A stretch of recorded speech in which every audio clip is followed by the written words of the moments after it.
I have always said, like, one of my bents is that, like, going too intense too early is a recipe for burnout, and specializing too early isn't good. And the pushback is always, I get it, but in swimming, you can't do that. In gymnastics, you can't do that.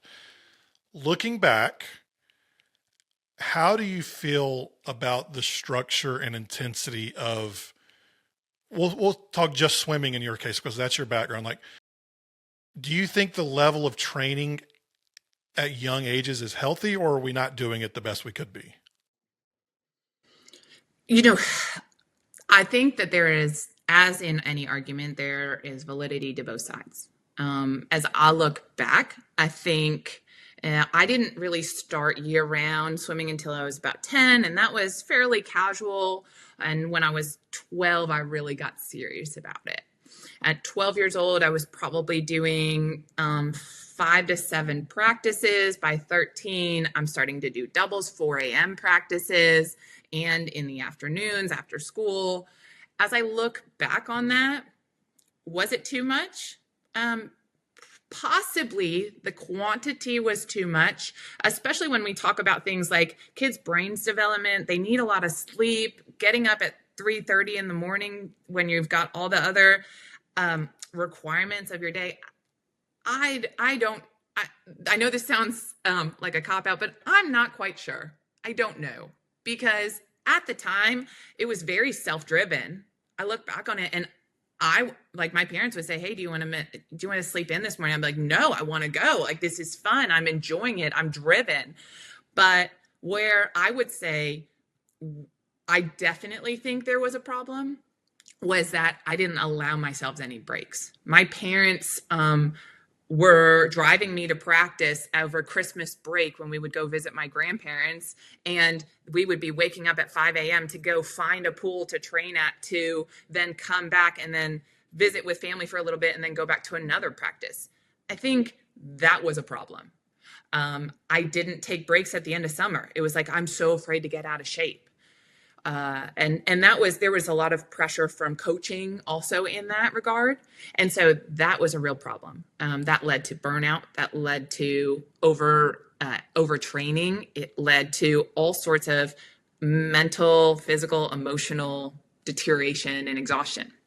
So in answer to your question, I think you can always add training. I think that's really important, because in swimming, in gymnastics, yes, we tend to hit our peak a little bit earlier than other sports, so there is a bit more pressure, but I think that starting slow and adding is okay, because it's really hard to start with a lot at, say, age 8, 9, and then back off. It's a lot harder to back off. So that'd be the first thing. The second thing I would say is to really protect the joy and the fun and the exploration and fun of sport and of childhood. Protect that, because even when you're training really hard, you can still find ways in which to really intentionally celebrate who your child is, not your athlete, who your child is outside of their sport. I think part of the problem with specialization is because, and why it leads to burnout, is because when we specialize really early, our identity gets formed into our sport very early, increased pressure to perform. And so what would it look like to maybe specialize, to those people who feel like me, let's go all in early on and have a lot of success? Cool.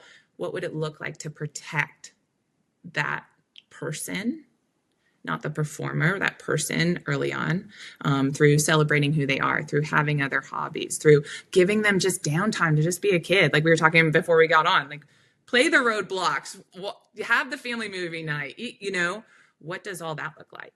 And then the other thing I think is creating boundaries around sport talk. We have the tendency to, hop in the car. How was practice? Tell me about it. Like, how are you feeling about your meet coming up? How do you feel? Like, everything just becomes kind of sport focused when we specialize earlier, it feels like at times. And so making sure that sport has its place, balanced with everything else. One of the things you said in there that I resonate with, because people ask me about this so much, is you said that you were the one driven and you were driving the bus in terms of you wanted to go after it. And I always say this journey should be kid driven. Like, our job as parents is to facilitate our kids' passions. There's a but to that, though. Mm-hmm. My kids would choose to eat ice cream for dinner every single night if they were allowed to drive the bus on what they got to eat. But as the parent, I have to know that ice cream every night isn't healthy. Ice cream for dinner some nights, like we did that on vacation this summer. Like one night we did ice cream for dinner, and then if they wanted something afterwards, but dinner that night was ice cream. And for my kids, they absolutely loved it. But I also knew that they couldn't do that every night. And so you were a driven kid who wanted it, but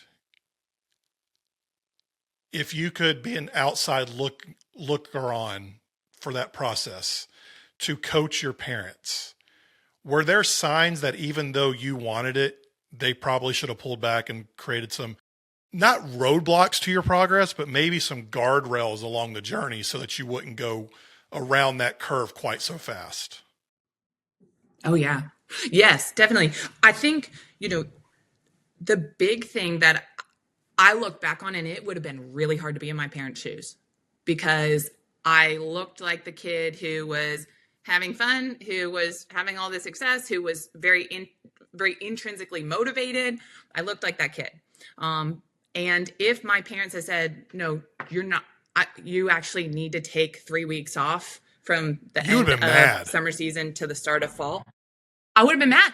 And so again, I would have pushed back. I would have gotten pouty. I would have told them, like, coach is going to be mad at me. I'm going to fall behind. Like, there would have been a lot of emotions, and they would have had to hold space for those emotions and hold firm to the boundary. And that is really, really hard in parenting, right? And you're doing this dance. But I think that one thing that I would have encouraged them to do now, looking back in hindsight, is zoom out and fast forward 10 years from now when she's, 20 years old. What will help her be her healthiest 20-year-old or even zoom out 5 years from now? She's 12 years old and now she's in high school getting ready to graduate. Do you have hopes of going to college and swimming in college? Okay, this break that you take now will help in the long term to make sure that she's a little bit more balanced. She's a little bit healthier. Her body responds better. I think having those hard conversations, and then that comes back to, I think, that first question of what do you wish you knew about success is, what does success really mean? Is it about longevity? Is it about certain, like world championships at 16? Great. But burnt out at 20, not a good thing, right? If that was the goal, if our goal was longevity.